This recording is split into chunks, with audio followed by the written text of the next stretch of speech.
The galactic menagerie stretched across 3 cubic kilometers of reinforced titanium and quantum-locked containment fields. Inside, Honey stood before her life's work, 50 of the most dangerous apex predators from 50 different worlds, each one a testament to her unparalleled skill as a beastmaster. She was Zoltarian, her people renowned across 12 star systems for their psionic ability to dominate animal consciousness. The neural implants along her cranial ridge glowed softly as she maintained her iron grip on the minds of her collection, a Crithian shadowmer capable of phasing through solid matter to ambush prey, a Valorian plasma serpent that could superheat its blood to 3000 degrees Celsius, a graviton bear from the collapsed star system of Helix 9 whose mass could shift to crush starship hulls. All of them, absolutely obedient to her will. Today was special. The Intergalactic Council had sent observers to witness her demonstration before granting her species-exclusive rights to the Beast Radar,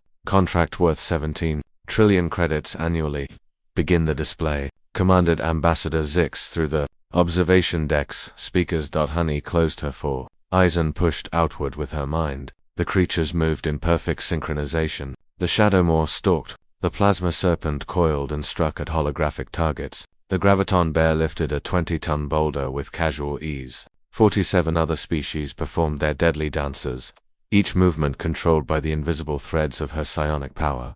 The ambassadors murmured approval. Honey allowed herself a moment of pride. She had trained for 60 standard years to reach this level of mastery. No one in the galaxy could. The main entrance hissed open. Honey's concentration wavered for a microsecond. Who would dare interrupt the demonstration? A human walked in. Harry had been told the menagerie was off limits during the demonstration, but the message had apparently never reached him. He was part of the maintenance crew recently hired after humanity had finally been granted provisional membership in the Galactic Council. His worn jumpsuit bore the logo of Station Maintenance Division 7, and he carried a diagnostic tablet, completely absorbed in checking environmental readings. He didn't even look up as he walked past the containment fields, and then it happened. The Shadowmoor sat. Honey felt her connection slip, not break slip, like trying to hold water in clenched fists. The massive predator mid-lunge in its attack pattern, simply lowered itself onto its haunches. Its 6 eyes, which should have been locked in the predatory focus, she demanded,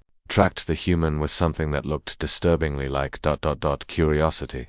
What Honey began, but then the plasma serpent coiled down, its body cooling from aggressive red to passive blue. The graviton bear dropped its boulder with a ground-shaking thud and sat, its massive frame settling with unexpected gentleness, one by one. As Harry walked past their enclosures, still oblivious, still reading his tablet, every single creature sat. The Krellian storm wasp folded its meter-long wings. The Void Stalker from Dark Space Territory uncloaked and curled up like a housecat. The Mercurian acid hound, capable of spitting through reinforced steel, lay down with its head on its paws. 50 apex predators, 50 instruments of controlled destruction, or sitting watching the human pass by with the kind of calm attention usually reserved for pack leaders. Honey's neural implants began to overheat from the strain of trying to reassert control. Warning lights flickered across her heads-up display. Her psionic grip, which had been absolute moments before, now felt like pushing against a tide. Harry finally noticed the silence.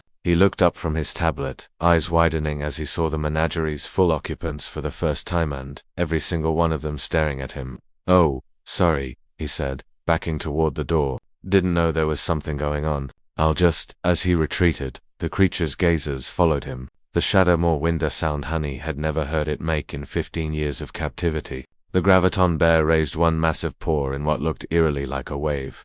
The moment Harry exited and the door sealed behind him, the creatures turned back to Honey, but something had fundamentally changed. She could feel it in the psionic field. Her control was still there, technically intact, but it felt hollow, like commanding actors who were merely humoring her. The observation deck remained silent for a long moment. "Fascinating," Ambassador Zix finally said. "What was that?" Honey's mind raced through possibilities. Humans were new to the galactic stage, barely classified as a level 2 civilization. They had no documented psionic abilities, no neural adaptations for beast mastery. They were persistence hunters on their homeworld, yes, but that was primitive evolutionary behavior. Not. And then it clicked.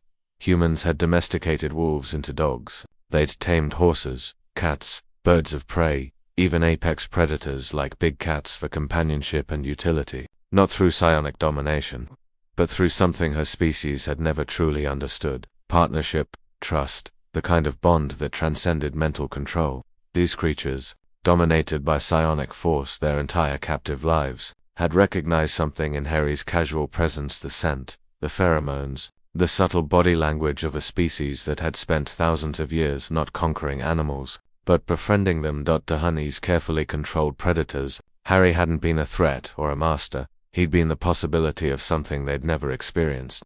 Choice. Ambassador Zix spoke again. Beastmaster Honey, I believe we need to reconsider the terms of this contract. It appears we may need to consult with humanity on best practices for interspecies relations.